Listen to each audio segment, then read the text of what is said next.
disfrazado de anciano. Trabajé. Y Dios me ayudó, respondió simplemente. Ella lo miró a los ojos y vio algo distinto. Ya no era el mismo niño apagado. Había en él una fuerza tranquila, una luz nueva.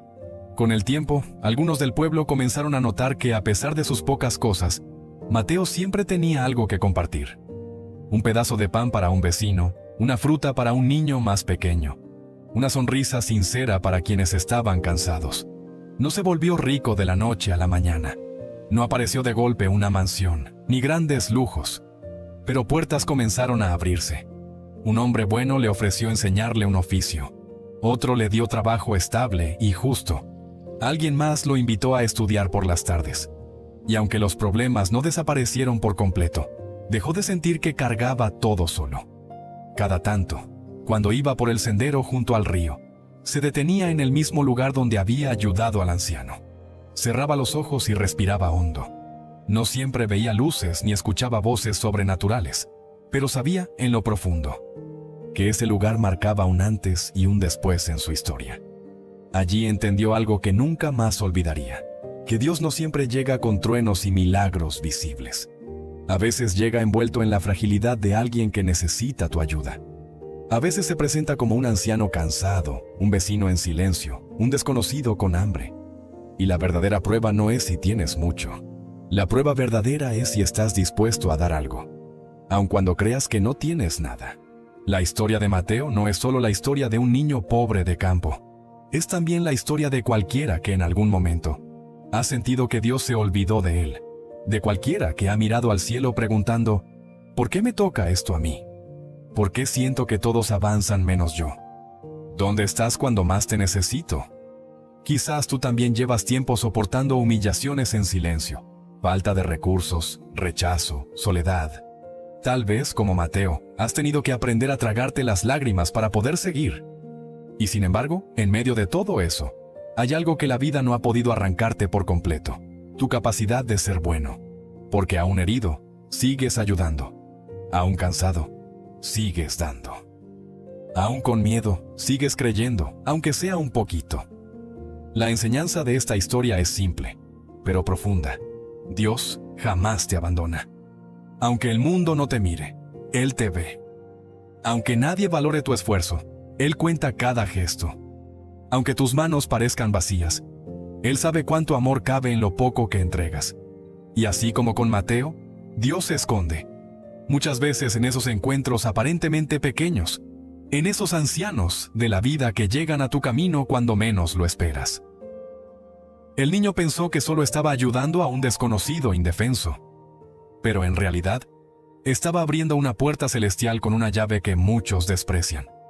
La bondad sincera que nace del corazón, incluso cuando no hay aplausos, ni cámaras, ni recompensas visibles. Tal vez hoy tú no tengas mucho. Tal vez tu saco también parezca medio vacío. Pero recuerda, cuando la bondad nace del corazón, Dios la ve, la honra y la multiplica de formas que tú no imaginas. Y en los senderos más solitarios de tu vida, cuando creas que estás caminando sin compañía, puede que, sin saberlo, estés caminando, igual que Mateo, al lado de Dios. Si esta historia tocó tu corazón, ayúdame a que llegue a muchas más personas que hoy necesitan recordar que Dios jamás abandona a nadie. Suscríbete, activa la campanita y déjale... El Rabsaque diría: miren todos los lugares donde la gente solía adorar al Señor Dios de Israel. Solía haber muchos de ellos. Desde que Ezequías llegó al poder, ahora hay solo un lugar. Más siempre es mejor. Entonces el Señor Dios de Israel debe estar bastante enojado con Ezequías.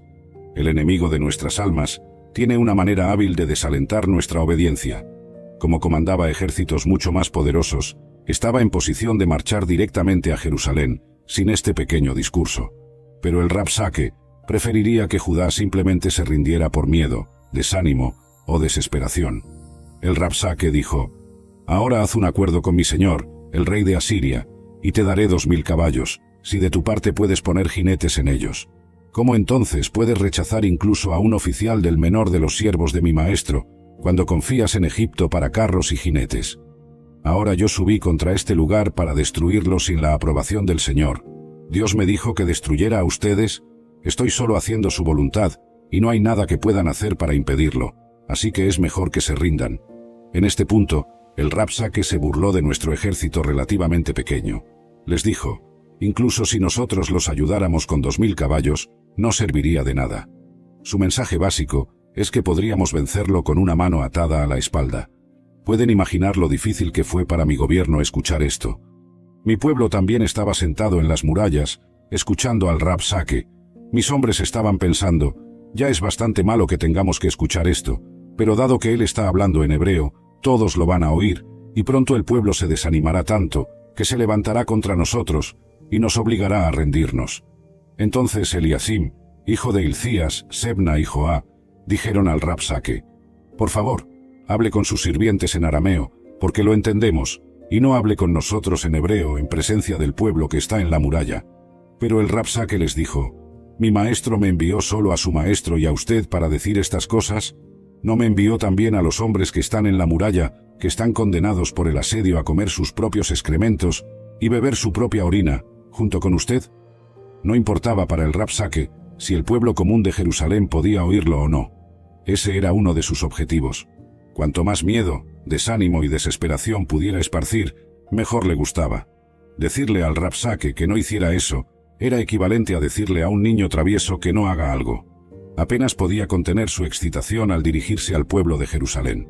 Entonces, el Rabshakeh se puso de pie y gritó en voz alta en hebreo, escuchen la palabra del gran rey, el rey de Asiria. Esto dice el rey, no dejen que Ezequías los engañe, porque él no podrá rescatarlos de mi mano, ni dejen que Ezequías les haga confiar y depender del Señor, diciendo, el Señor ciertamente nos rescatará, y esta ciudad de Jerusalén no será entregada en manos del rey de Asiria. No escuchen a Ezequías, porque así dice el rey de Asiria, ríndanse a mí y salgan a encontrarme, y cada hombre podrá comer de su propia vid y higuera, y cada hombre podrá beber las aguas de su propio pozo, hasta que yo venga y los lleve a una tierra como la tierra de ustedes, una tierra de granos y vino nuevo, una tierra de pan y viñas, una tierra de olivos y miel, para que puedan vivir y no morir.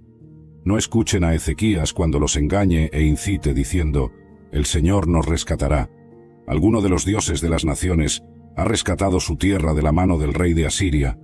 El discurso del Rabshakeh fue diseñado para glorificar al enemigo que enfrentaba al pueblo de Dios. Quería sembrar semillas de duda entre el pueblo de Dios respecto a sus líderes. El discurso del Rabshakeh fue diseñado para infundir un sentimiento de miedo y duda en los corazones del pueblo de Dios. Quería convencer a su audiencia de que sería ventajoso rendirse, el Padre, el Hijo y el Espíritu Santo. Esto no significa que haya tres dioses, sino un Dios en tres personas. Así como el agua puede ser hielo, líquido o vapor, y seguir siendo agua, Dios es Padre, Hijo y Espíritu Santo, y sigue siendo un Dios. Pero el ayudador, el Espíritu Santo, que el Padre enviará en mi nombre, Él les enseñará todas las cosas, y les hará recordar todo lo que yo les he dicho.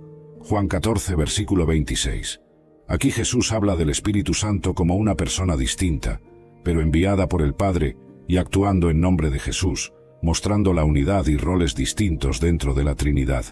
Ahora, dentro de este entendimiento, surge una pregunta que ha confundido a muchos. Si Jesús es Dios, como parte de la Trinidad, ¿por qué necesitaba orar? Esta pregunta va al corazón del ministerio terrenal de Jesús y su misión. Jesús, totalmente Dios y totalmente hombre, pasaba tiempo en oración. Vamos a examinar cómo sus oraciones revelan su relación con el Padre, cumplen su rol en la tierra y nos enseñan sobre la naturaleza de la comunicación con Dios. Únete a nosotros mientras buscamos entender la bella complejidad de las oraciones de Jesús y lo que significan para nuestras propias vidas espirituales. La naturaleza de Jesús. Jesús es alguien extraordinario y único, porque es tanto Dios como una persona como nosotros al mismo tiempo. Esto significa que Jesús es 100% Dios. Él puede hacer cosas que solo Dios puede hacer, como milagros especiales y rescatar personas de manera única. Pero Él también es 100% humano. Él sintió hambre, dolor y murió. Es como tener dos conjuntos completos de todo en una persona. Imagina tener todos los superpoderes, pero también vivir como una persona común, pasando por todo lo que pasamos, excepto que Él nunca hizo nada malo. Creemos en esto porque ayuda a entender cómo Jesús podía hacer cosas increíbles, pero también sabe lo que es ser una persona. La naturaleza de Jesús es uno de los misterios centrales de la fe. Es comprendiendo tanto su divinidad como su humanidad que Él realizó a través de su vida, muerte y resurrección.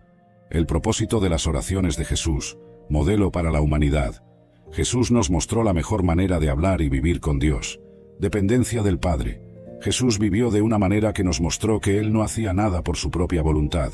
Él dijo, de cierto os digo, el Hijo por sí mismo no puede hacer nada, sino lo que ve hacer al Padre, porque todo lo que Él hace, también lo hace el Hijo igualmente. Juan 5, versículo 19. Esto significa que Jesús esperaba que Dios le mostrara el camino antes de hacer cualquier cosa. Es como un niño que observa y aprende de los padres, y no intenta hacer las cosas solo. Y cuando las cosas se pusieron realmente difíciles, poco antes de ser llevado y crucificado, Jesús oró intensamente. Él dijo, Padre, si quieres pasa de mí esta copa, sin embargo, no se haga mi voluntad, sino la tuya. Lucas 22, versículo 42. Esto muestra que confiaba más en el plan de Dios que en sus propios sentimientos, incluso cuando tenía miedo. Otro propósito de las oraciones de Jesús era enseñar a los discípulos a orar. Jesús no mantuvo su vida de oración en secreto, la compartió con sus amigos, los discípulos. Un día, le pidieron que les enseñara a orar. Él dijo, Cuando oréis decid, Padre, santificado sea tu nombre, venga tu reino, danos cada día nuestro pan cotidiano, y perdónanos nuestros pecados, pues también nosotros perdonamos a todos los que nos deben, y no nos dejes caer en tentación. Lucas 11 versículos 1 a 4. En esta simple oración conocida como la oración del Señor, Jesús mostró que orar es hablar con Dios sobre todo, decir que su nombre es especial, pedir lo que necesitamos, pedir perdón por los errores que cometemos y pedir ayuda para vivir correctamente. De esta manera, las oraciones de Jesús